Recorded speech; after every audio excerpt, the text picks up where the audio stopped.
Hey guys, RanquestLP here, bringing you episode number 2 of Civ 5, playing as Korea. So, where we last left off, we had started our first city, we did some exploration, we've met, looks like 3 civs, nope, 4 civs. We left Pachacudi, we've met Attila, we've met Gandhi, and Pakal.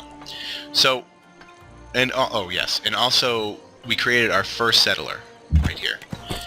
So what we need to do today is we need to find the right location for city number 2. We're going to want a city that has some decent resources around it, as well as some good production, because your first 2 cities are really going to be your powerhouses, at least to start. Yeah, so now that we're looking around, we're pretty much surrounded by jungle, which is good and bad. As far as production goes, it is slightly poor, but I know that further down in tech, we don't want to clear all the jungle away, because the jungle will eventually provide +2 science for every jungle tile. So we're going to want to have a couple of cities that are going to be surrounded by that, so that we can push tech pretty well. So just doing a preliminary look around, this area looks to be somewhat decent. We've got some more gems here, we've got sheep, a river for farms, some bananas, but just looking up further north, we've got some gold and more gems. So, and that's actually another good area. So we may want to look towards building in this area, because we've got Old Faithful here that produces 2 science within its borders. So I'm going to play around a little bit. And the one thing that that Civ does is it does give you some recommended city locations, and it's actually the one location that it looks like right here seems to be pretty decent as well. The only downside is it's got some desert over here, but we would get marble, cows, bananas, and, well, 2 sets of bananas in this area. So that may be where we're going to look. So we're going to start moving our settler towards there. I want to bring... Where is he? Oh, yes, we are in a predicament too with our warrior. So hopefully he can tough it out. But I'm going to want to bring some units over there. If not, I'm going to build one next after we finish our great library. So let's hit our next turn.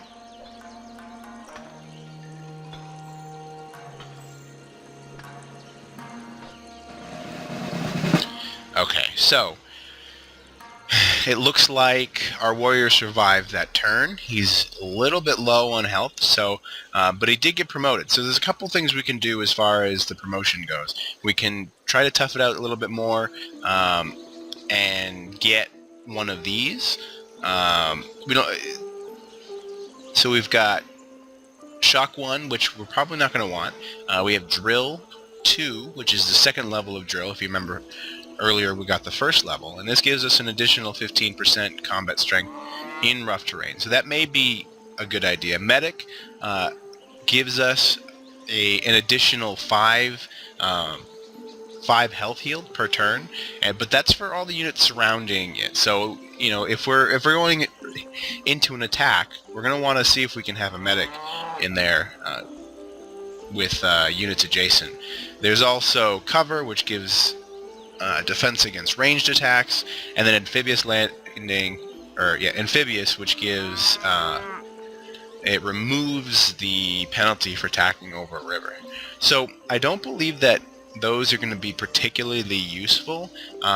There is also the heal instantly button, which seems like a good idea, but especially in this case, because I hope that this unit can last a little bit longer. It's going to kind of suck if we have to go down to 1 unit. So most of the time I'm going to stray away from that button unless it's absolutely necessary, which I think in this case it is. So we're going to heal instantly.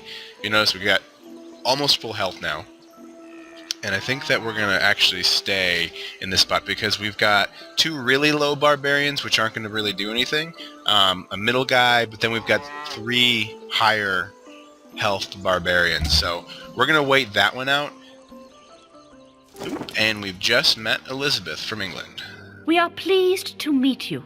Thank you. Goodbye. So we've met Elizabeth, and it looks like that's as far as we're going to go. Eventually, we're going to be able to get a tech that allow us to offer open borders, but until then, we're kind of stuck, considering we're wedged in here with the mountains, which is really nice for her. She's got a good defensive point right there. Obviously, we can't see what's further to the north, but...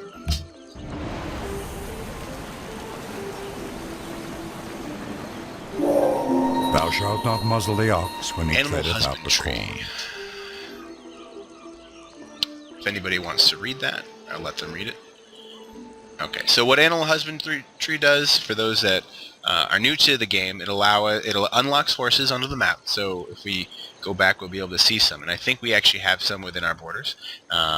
It allows us to create pastures over things like horses and sheep and cows, so we'll be able to work those. And it also allows us to establish trade routes. Now, this is one of the new things that has come out in A Brave New World, which we'll get into that once we start building our next city. And then again, also, it allows us to build the Caravan, which is essential to building trade routes. That's the trade route unit, if you will.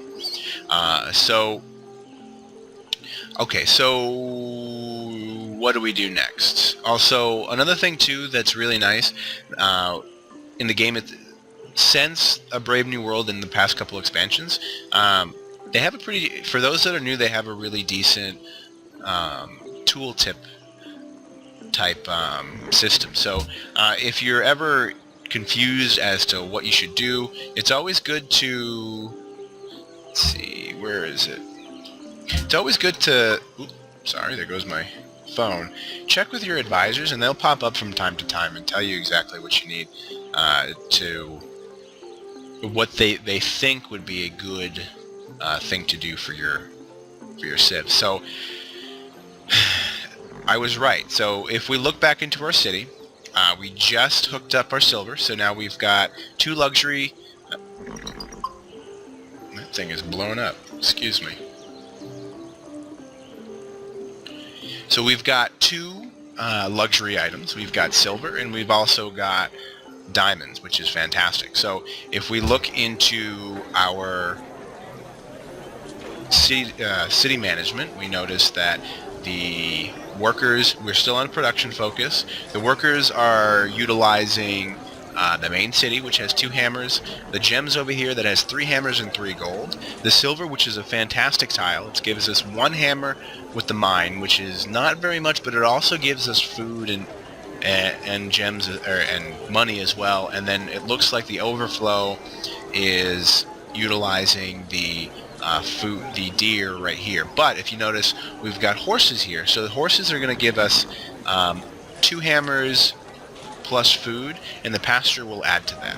Now, as far as your city goes, the reason why it's not utilizing like this hill or these horses, for instance, is because your city will do its best not to go into negative food, which is why it's doing that. So we will send our worker over to the pasture, or over to the horses, because we want to be able to utilize this. Now, the horses, which is different from the gems and the silver, is a strategic resource, which doesn't give us any benefits as far as our city goes, but it allows us to build things, or build different units, or mounted units. So if you notice this little icon up top, it says 0 horses. So if we, let's add to queue.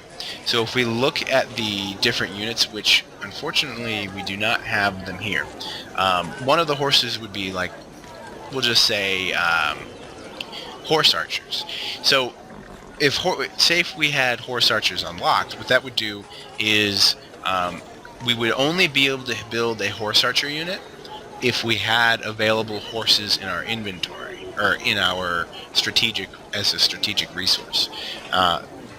So, for instance, this horse here we look, I believe it provides 4 horses, and that's when the thing, depending on how many horses are in the map, it will actually add that many. So this would provide us with 4 horses, so we'd have a 4 up here.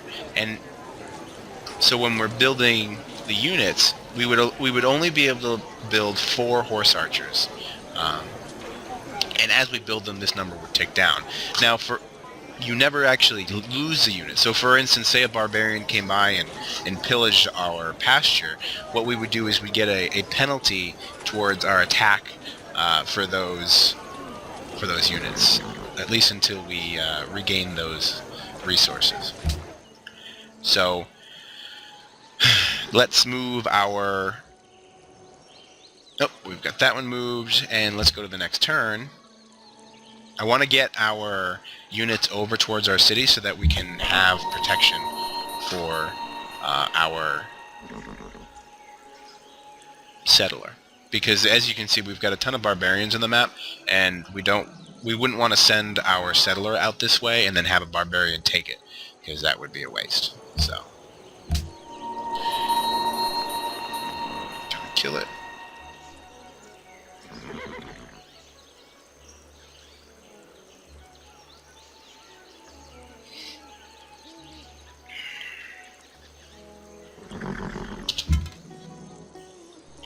Ooh, look at that goody hut.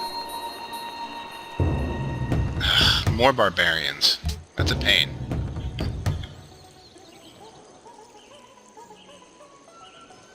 This is a very hostile map to start out with.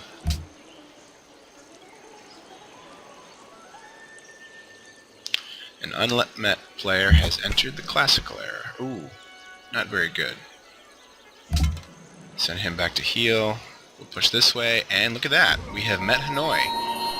And Hanoi is not a major civilization. It is a city-state. And city-states are very important. They will give... What they act as is sole cities. They can never expand with multiple cities. They usually give you missions, and depending on what kind of city... So this here, I believe, is a militaristic city. So they have opinions, and so based off your opinion of them, or their opinion of you, they will give you different benefits. Now, those benefits include resources, and then for a specific city type, so this one being a militaristic unit, what that would do is it would actually give you... It will give you different units. So this, this city being a militaristic siege tower unit, once we learn mathematics, they'll actually provide us with siege towers, which is actually fantastic. That's actually I believe that's new with this expansion. It used to be that the city-state would provide you a unit based off your technology level, but this one looks like it actually provides you with units based off your technology level, but also with a different designation. So this one being a siege tower will only get siege tower units from this city if we ally with them. And allies require, to be an ally, it requires 60 favor points. And the way we can get favor points, we can pledge to protect them, which I'm going to do, and that's going to give us a base of 10 favor points to start off with, and that ticks up over time. There's also quests that they give you, and you can also bribe them with money. So, and their importance becomes larger over time as you're going, depending on what kind of victory you're going. They are important for more diplomatic victories, so they actually give you bonus points for that. And we've got a little bit dangerous. This looks to be an axeman and an axe barbarian. And again, with the city, because the city has its own defense, you can actually fire upon units from far away. So we're going to want to keep an eye on this guy. He's probably going to pillage our silver, which is kind of a pain. We can always rebuild, but we want to make sure that we're far enough away so that he doesn't take our worker. And considering our settlers now in our city, we don't have to worry about that one. So let's put him there. And he probably came from this area. There's probably a barbarian camp in this area. Anytime that there's fog of war, so yeah, or anywhere that you can't actually see, so either this grayed out map or the clouded map, there's a chance for a barbarian encampment to spawn. So as the game develops further and you have more units and more cities, the barbarian risk becomes less and less, but when you're first starting out, it's obviously a difficult time. And yep, and I was right. So he did end up pillaging our silver. So if you notice, our happiness went down because we've lost our source of silver.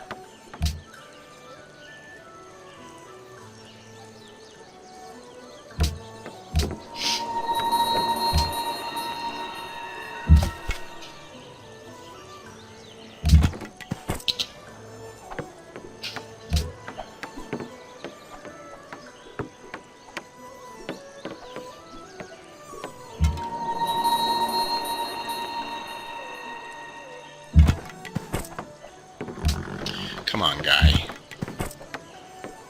Don't pillage my diamonds.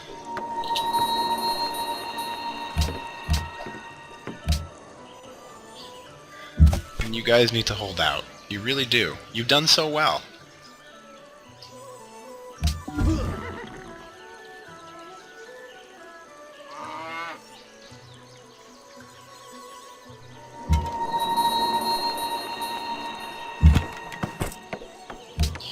Yep, he pillaged that one too.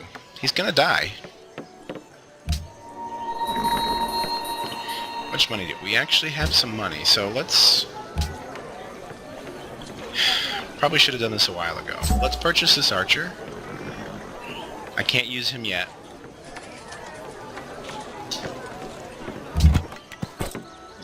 But after this turn, I'll be able to utilize him.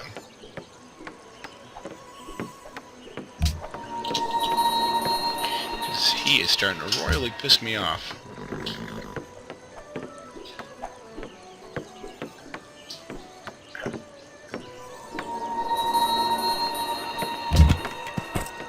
Okay, so hit him, and then ranged unit. You just get a little bit more health. And this Mayan scout may actually take him out, which would be quite nice. But I'm not sure. Unit needs turn. Considering I have another archer that way, he's going to keep exploring. Let's see. Is he still alive up here? He is. Alright, so we get a little bit more health. I still don't feel comfortable doing that yet. We would still be in covered area if we attack this guy. I think I'm going to wait one more turn, and then once he heals up a little bit more, I'm going to go on the offensive and then start taking these guys out. Unfortunately, we're kind of getting screwed here as far as our development goes, because we really need to push out and build our second city. And what I'm going to do, I'm not going to use my city to attack him. I'm going to use my archer, because if I use my city, then there's no real way for your city to actually get experience points. So, alright. So next turn we can actually move our archer and our settler out this way. I think I am going to go and settle in this area. It's got multiple different resources, but we're going to actually have to act quick, because if we notice, the our opponent over here is actually starting to expand pretty quickly. So he's got his capital, which is probably right here, and he's actually got a second city that settled up here.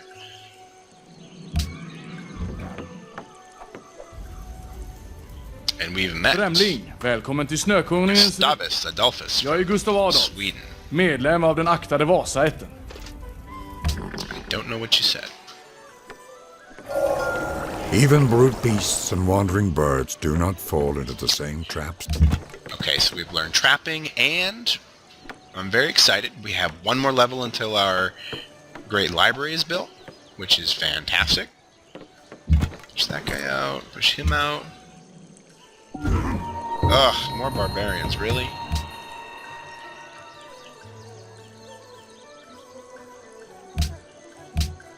And what should we do? I think, considering we are considering we're about to build our second city, I think the our best course of action is to go for the wheel.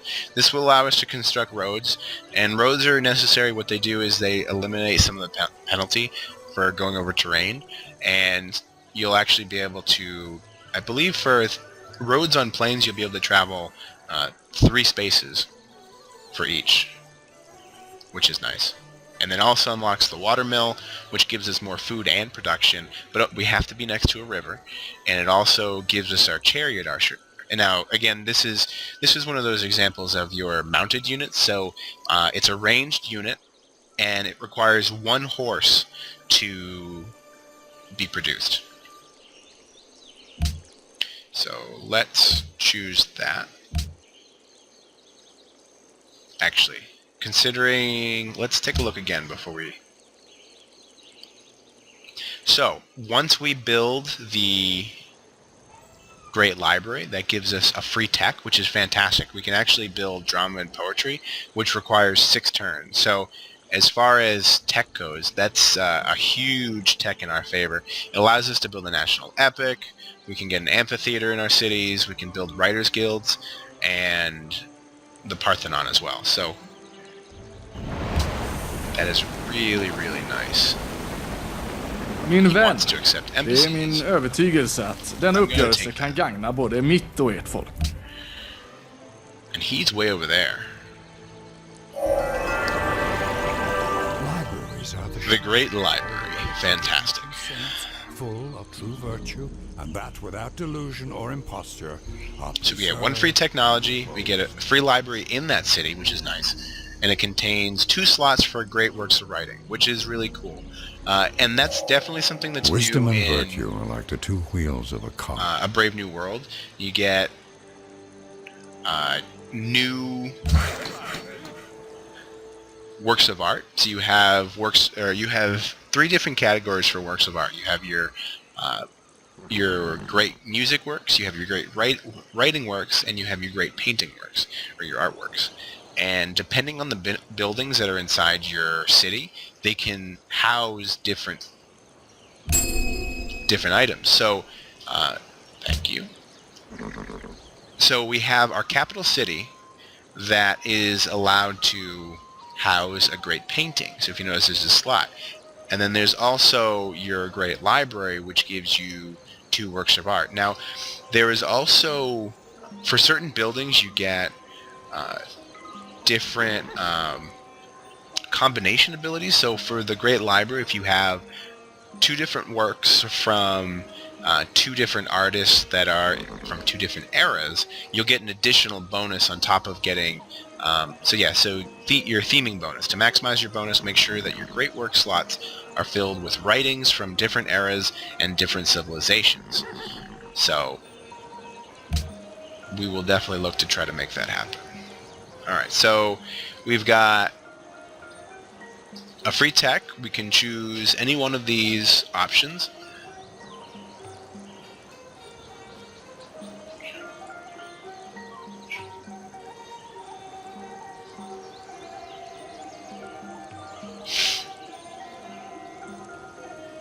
Now, I was planning on just choosing the largest tech, but looking at our different techs here, I'm thinking that the best course of action may actually be to remove this, get masonry. So if we work on bronze working will unlock iron on our map, and it'll also allow us to remove jungle, which we need that in order to work this gem slot here, as well as this one here. And then also the masonry will allow us to clear marshes. So if we clear this marsh, we'll actually get more food from here, and we'll be able to put a farm in there. So I think this is probably our best course of action. So we're going to choose masonry here. How happy are those whose walls already... It also allows us to build the pyramids if we choose the correct social policy, which we have. The Mausoleum of Halicarnassus. We can also build a quarry if there is a stone pit or a marble. And then we can also build walls. And then we've got another free tech. Let's open up the tech tree and look one more time. So yes, we're going to choose bronze working. And then I want to double back and grab calendar. And then move up towards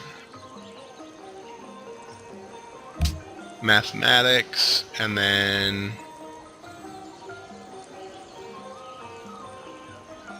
philosophy. No. Shift. This one, and that one.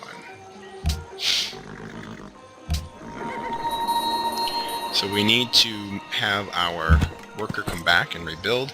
Now the good thing is, if somebody pillages your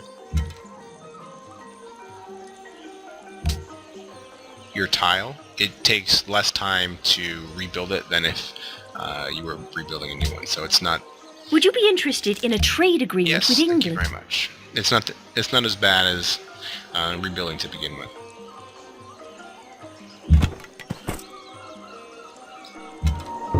There's the barbarian camp.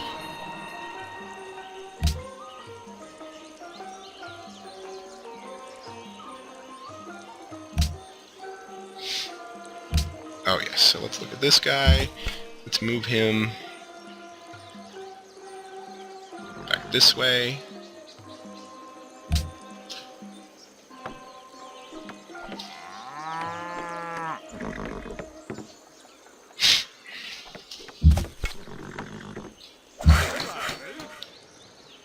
Rebuild.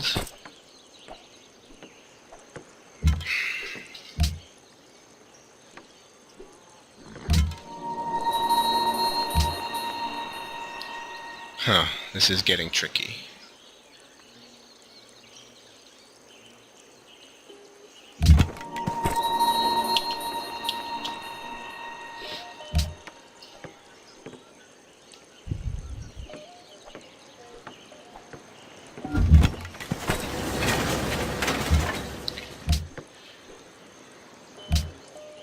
Alright, what do we want to build?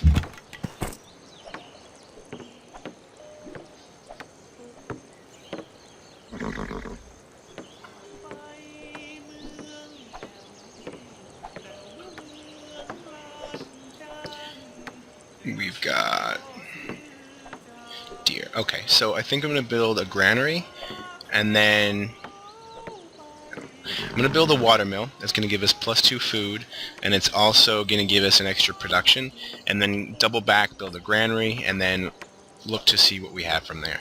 We're going to need to start building some more military units, and this will make sure that we will be able to defend ourselves, especially against all these barbarians. But also, depending on how strong your military is, the AI can actually see what you have, and they may or may not attack you, depending on how strong you are in the field. So we definitely don't want to be undefended, because especially while we're building wonders, because if we have all these wonders and we don't have any army, then we're probably sure to get attacked. So we need to make sure we have a balanced approach to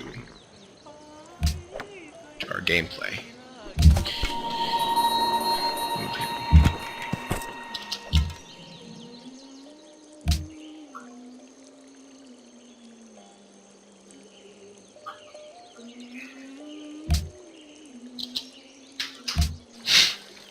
Hello, Hiawatha. Skanagahak. Inaya. We've only got 2 more civs left to find.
let's see if we can come back around and help. So we've got an Indian warrior here. Hopefully the barbarian looks to try to attack the Indian warrior before attacking me.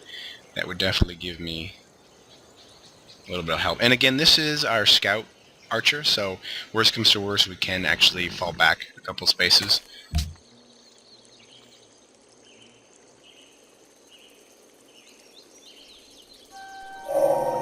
So teach us to number our days, so that we may apply our hearts unto wisdom. Take that out. That will help. In that way. Alright, now that that's built, I'm going to move over to the deer, get that up online.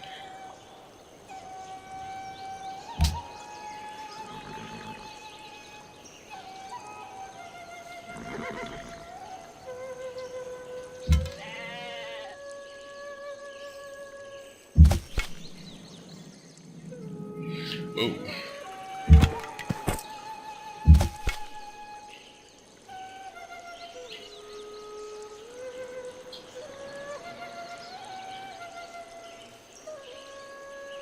So this here is where they wanted us to, or at least our settler decided that was probably a good idea to build the city.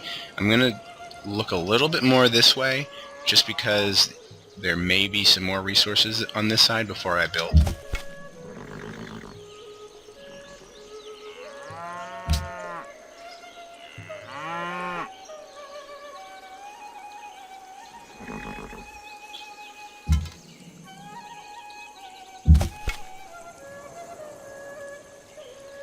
Let's get another banana over here.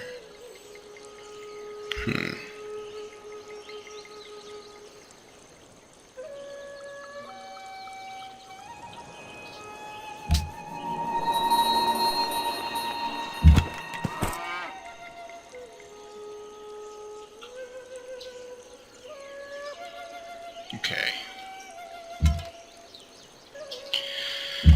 What I'm thinking is that it's probably a good idea to build our city here, and then we're going to need to kind of piss this guy off just a little bit. I want to build the city, which is going to give us this ring around where we are, and then I automatically want to buy this cow, because if this guy expands out this way, we'll lose that. So, build a city, son. Buy a tile. We can go 50. And we do have enough money. I think I want to buy those 3 tiles as well, just to make sure that we're safe. And now within our bounds, we've got cows, which is it's a health resource, so we get more food. We've got the marble here, which we're going to want to work. And we've also got the oasis here, which is going to give us some decent food, as well as some money on top of it. Unfortunately, we do have this desert over here, but we can always put trade posts on there, or we could also eventually, when we start producing great people, then we can actually use these spaces for the great people's special buildings. So right off the bat, I'm going to want to see.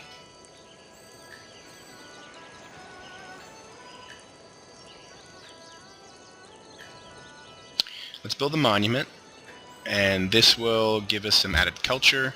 We're going to need that. We want to start expanding our social policies as much as possible. So we're actually pretty close to getting another social policy.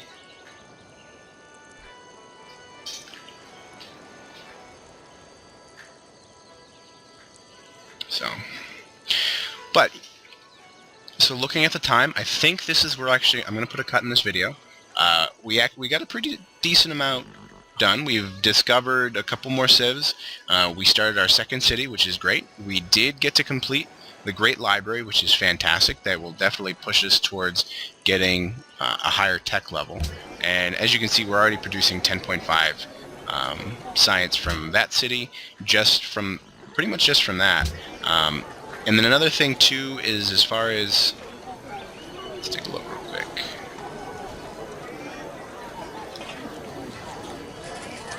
As far as great people go, the Great Library, as you can see, starts the great science ticker. So it gives us +1 great person per turn. So it's not very much, but if we weren't to add any more in what looks like 92 more turns, we'll eventually pop up a great scientist, and he allows us to either use one of his, or create one of his cities, which I believe is an academy, which will put science as far as a resource. We can also use him to research a tech, and then also on top of that, we can use him to start a golden age. So I think that we'll wait till we get there, because that, depending on our situation at the time, that will tell. So we did get a little bit of barbarian trouble. We lost a unit, which is unfortunate, but we have three different resources online. We've got, in the next turn, what we're going to do is we'll have probably 2 more sources of diamonds online, and we'll also have the deer. So I'm going to want to start trading those guys out, as well as possibly seeing if we can acquire some more different resources. And hopefully on top of that too, I forgot, we actually revealed iron on the map, I believe. Maybe? No, we did not. Crap.